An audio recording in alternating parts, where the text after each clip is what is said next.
Pelo sinal da Santa Cruz, livrai-nos Deus, nosso Senhor, dos nossos inimigos. Em nome do Pai, do Filho e do Espírito Santo. Amém.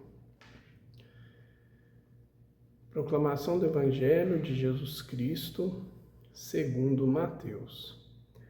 Glória a vós, Senhor.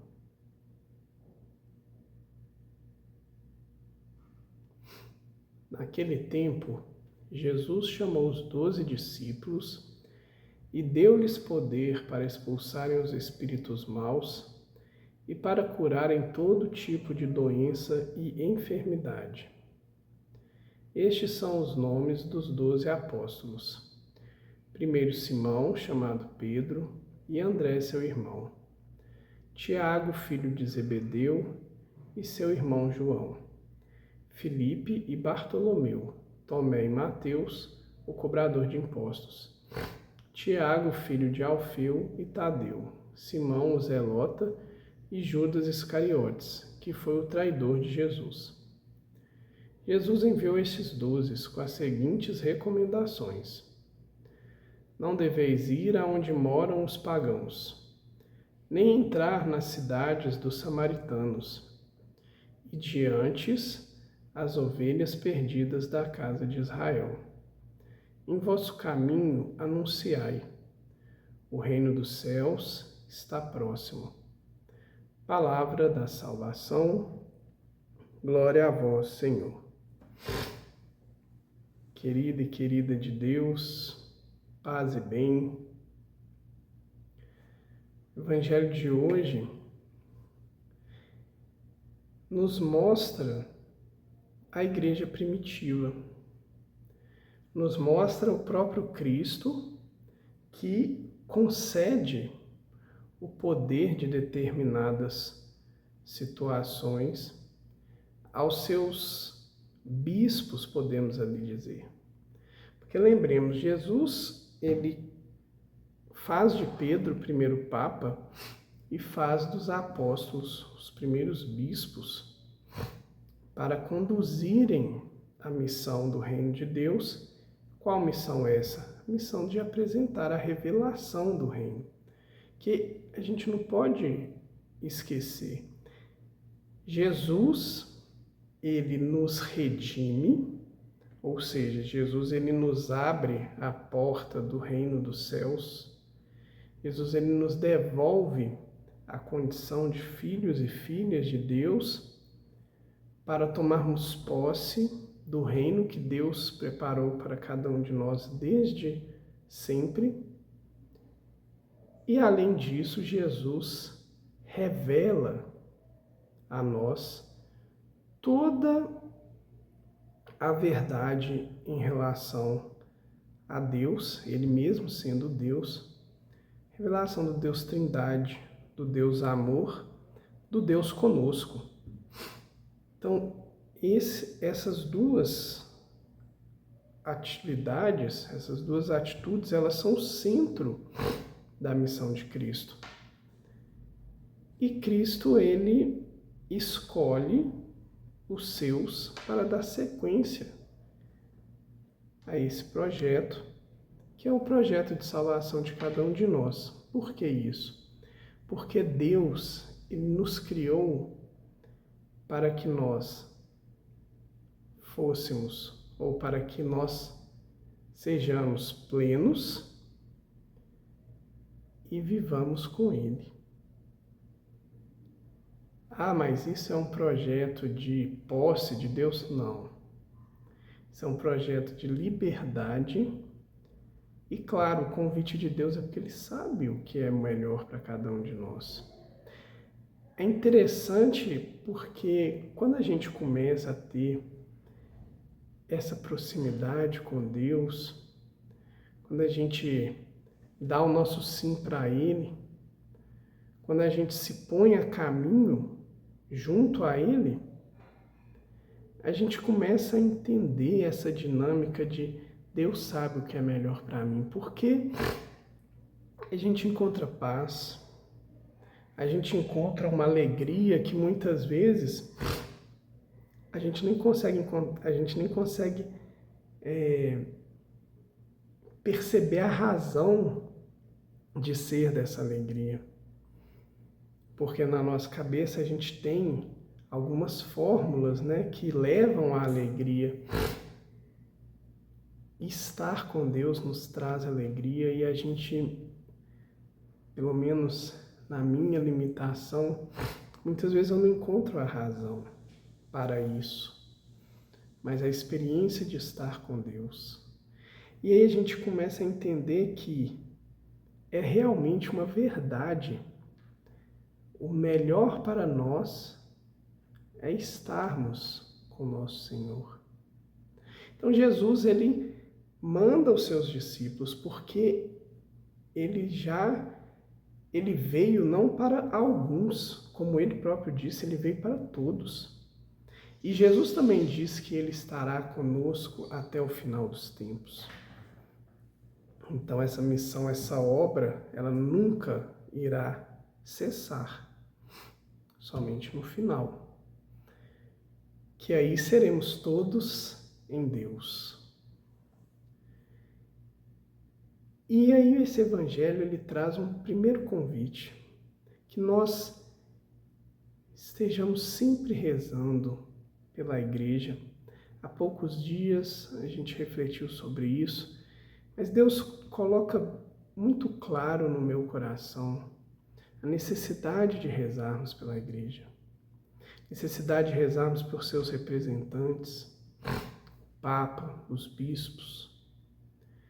Já um convite, você deve saber quem é o bispo da sua diocese, da sua arquidiocese. Reze por ele, para que o Espírito Santo o conduza e pela vida dele, também toda aquela comunidade seja conduzida até Cristo. O Evangelho fala que Jesus, ao enviá-los, diz assim: não deveis ir aonde moram os pagãos, antes ide às ovelhas perdidas da casa de Israel. É um reforço quanto a isso. Nós precisamos rezar pela igreja.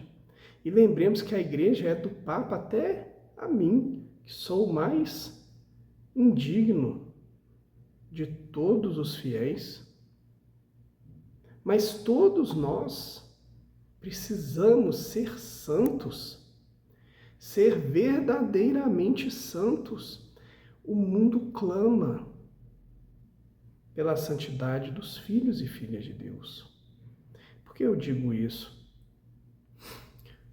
Porque eu realmente acredito que a transformação, ela se dá por meio do amor de Deus, não nosso. Deus, ele é capaz de transforma a minha vida, transforma o meio em que eu vivo, transforma a vida de todos aqueles que se deixam tocar por ele. E ao depararmos, hoje a informação é muito clara, ao depararmos com os rumos da humanidade, a gente percebe que nós precisamos do amor de Deus. Ah, mas é um sonho. Que seja um sonho, mas não custa eu interceder para que o mundo passe por uma verdadeira revolução e que essa revolução se dará quanto mais pessoas tiverem um contato com o amor de Cristo.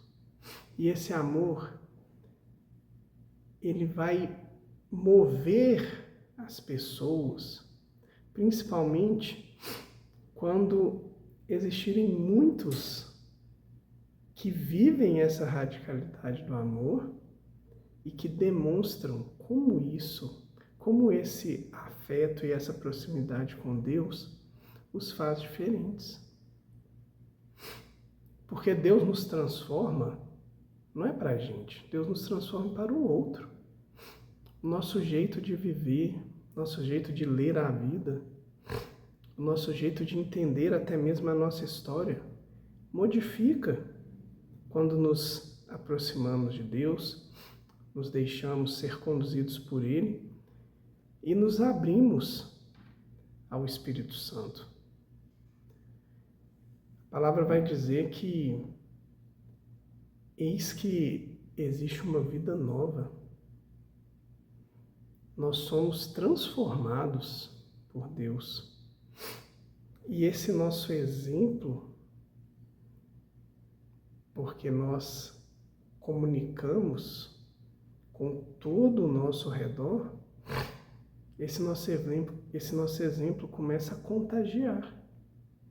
Porque o ser humano tem saudade de Deus. Muitas vezes nós não sabemos que é saudade, mas aquele aperto no coração, aquela falta de paz, aquela falta de sentimento de pertencer a um lugar ou a algo, isso são nomes dessa saudade que nós temos do nosso Senhor, dessa saudade que nós temos do contato com o nosso Criador. E esse lugar só é ocupado pelo próprio Deus.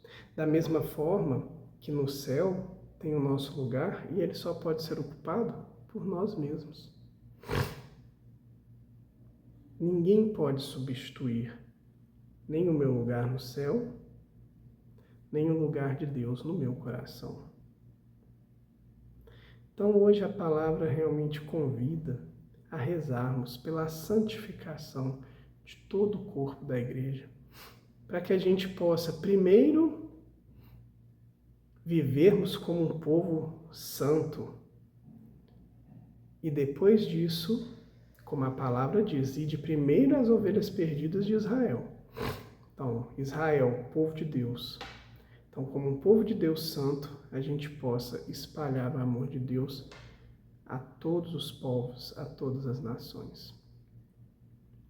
Querido Jesus, nós queremos te agradecer pela reflexão de hoje, pelo contato diário contigo por meio da sua palavra, e te pedir, Senhor, que nos dê a graça e dê a graça a todos os membros da igreja de vivermos essa experiência, esse contato, esse processo de nos entregarmos a Ti.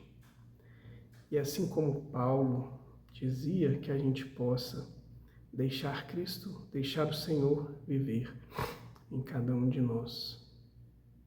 Muito obrigado, Jesus, porque o Senhor tem estado sempre conosco. Nós precisamos de Ti. Fica conosco, Senhor. Dá-nos a graça de sermos cada vez mais íntimos e íntimas na Tua presença. Muito obrigado, Jesus. Amém.